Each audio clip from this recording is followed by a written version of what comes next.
एक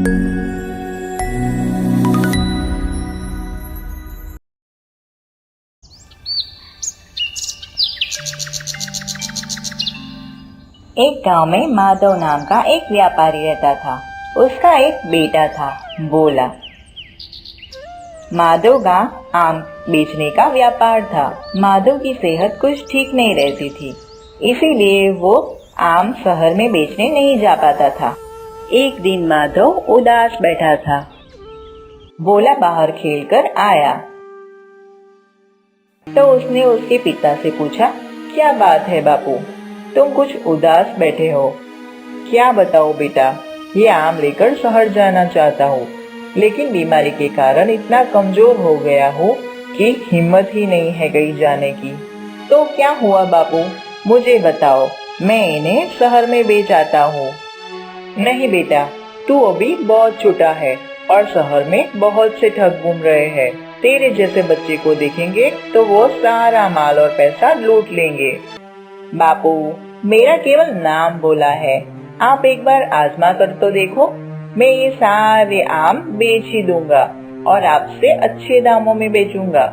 नहीं नहीं, छोटे से बच्चे को शहर नहीं बेच सकते। आप कहो, मैं चली जाती हूँ। लेकिन मैंने तो गांव के बाहर रास्ता भी नहीं देखा। माँ, तुम्हें याद है, मैं एक बार बाबू के साथ शहर गया था। मुझे रास्ता अच्छे से याद है, मुझे जाने दो। बोला बहुत देर तक जिद करता रहा। आखिर माधव उसे शहर भेजने के लिए तैयार हो गया। बेटा, शहर जा तो रहे हो, लेकिन मेरी 3 बात याद रखना। तुझे कोई लूट नहीं सकेगा। पहली बात, अपनी माँ से 4 रोटी ले जाना। जब भी भूख लगे तब 3 बार ये बात बोलना, उसके बाद खाना। वो बात है, 1 खाओ, 2 खाओ, 3 खाओ या चारों को खा जाओ। दूसरी बात, जब तू रात को किसी धर्मशाला में विश्राम करने के लिए रुके तो जो भी कमरा ले उसकी कुंडी अंदर से लगाकर देख लेना। अगर कुंडी ठीक से न लगे तो अगली धर्मशाला में चले जाना। तीसरी बात, जब भी किसी दुकान पर आम दिखाए और वो कीमत कम करने को बोले तो ऐसा बोलियो, बापू से पूछकर आता हूँ, ये कहकर वहाँ से चल देना। अगर दुकानदार रोके तो ठीक, नहीं तो दूसरी दुकान पर चले जाना। भोला ने सारी बात सुनी और समझी और हाथ में खाने की पोटली और थोड़े से आम लेके जाने के लिए तैयार हो जाता है। बेटा, अपना ध्यान रखना और खाना खा लेना। माँ, तुम बिल्कुल चिंता मत करो, मैं अपना ध्यान खुद रख सकता हूँ। चलिए पिताजी और माँ, मैं चलता हूँ।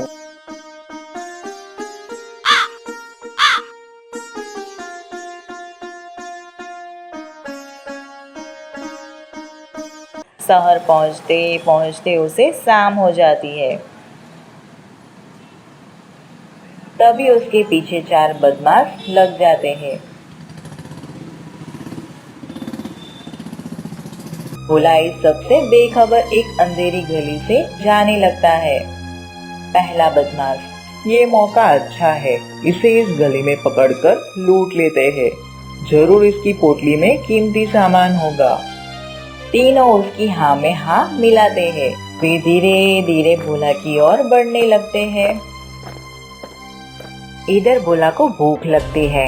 वो एक जगह बैठ जाता है और खाने की पोटली खोलकर 1 खाओ, 2 खाओ, 3 खाओ या चारों को खा जाओ। भोला की पीठ के पीछे कुछ दूर खड़े चारों बदमाश ये बात सुन लेते हैं। भोला 3 बार तेज आवाज में ये सब बात बोलता है। ये सुनकर चारों वहाँ से भाग जाते हैं। भोला बेखबर अपना खाना खा रहा था। कुछ दूर जाकर दूसरा बदमाश बोलता है, अबे मरवा दिया था, वो लड़का नहीं भूत था। हम चारों को खाने की बात कर रहा था, अच्छा हुआ हम भाग आए। खाना खाकर भोला एक धर्मशाला में पहुंचता है। धर्मशाला का मालिक शातिर चोर था। वो भोला को कमरा दिखाता है। भोला देखता है कमरे में कुंडी नहीं है, मतलब अंदर से बंद नहीं होगा। बच्चे, ये कमरा सबसे अच्छा है और इससे भी अच्छी बात है ये मुफ्त है, इसका कोई किराया नहीं है। मुझे ऐसा कमरा चाहिए जिसमें कुंडी हो। धर्मशाला का मालिक समझ जाता है कि ये बच्चा समझ गया है कि रात को सोने के बाद कोई भी इसका माल चुरा लेगा।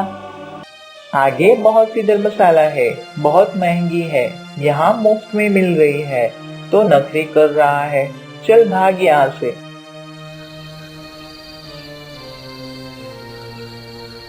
भोला आगे एक धर्मशाला में कमरे की कुंडी बंद करके देख लेता है और कमरा लेकर चैन से सो जाता है।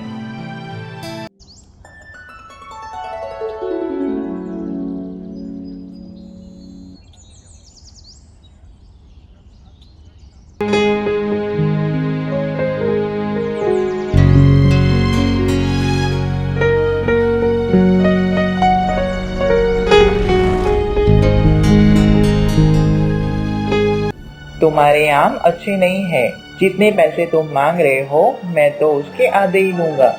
रुको, मैं पिताजी से पूछ के आता हूँ। अरे, मैं तो समझ रहा था ये तो अकेला है, इसके साथ तो इसका बाप भी है। सही दाम में दे रहा है, खरीद लेता हूँ, कहीं किसी और दुकानदार को माल न दे दे।